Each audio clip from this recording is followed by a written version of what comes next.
human nature kay wala gyud tay spirito nga cheerful giver, no? Wala tay kana ganing kinaiya nga madagayaon gyud nga muhatag. Especially kung dili ka wala ka kasabot nganong muhatag. No, kung wala pa ka kasabot nganong kinahanglan man muhatag. Sige, kamo pangutan-on ta mo ngano man. Ngano ka ha? Kay gihatagan man ka sa Ginoo. No, gipanalaginan man ka sa Ginoo. Sa tinuod lang 10% dili siya enough. Kung maingon ka dito nga 10% para sa Ginoo, 90% imuha na ikaw na magbuot-buot, dili. Kana tanan iya na sa Ginoo. Oh, iya biya po na sa Ginoo, walay imuha ni ana. No? So makita nato diri nga si Lord nagtan-aw di ay siya sa imuhang kasing-kasing. Si Lord dili siya maingon ana nga hala dili 10% din ako nadawaton. Wala niya na si Lord ana. So si Lord giangkag tang tanan nga kanang madagayaon gyud nga muhatag.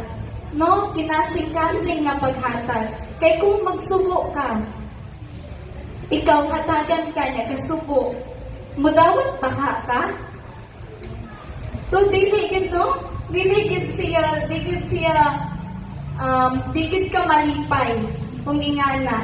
So dinhi ang first point, God loves a cheerful giver. So gikahimut-an niya ang mga tao nga madagayaon kayo nga maghatag. And sincerity mo ginay matters.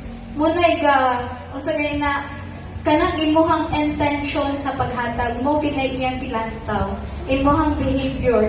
And then kung gapasabot ba na nga Ate Joanna, kung ang imuhang pasabot nga dapat kinasing-kasing ang paghatag. So kinasing-kasing man akong paghatag aning half-ra sa 10%.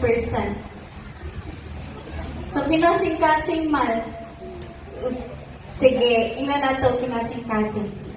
So, kung imong ihatag is half-ra po ang mabalik dira nimo, no? The more nag-read ka, the more po kang mawad-an or mahutdan.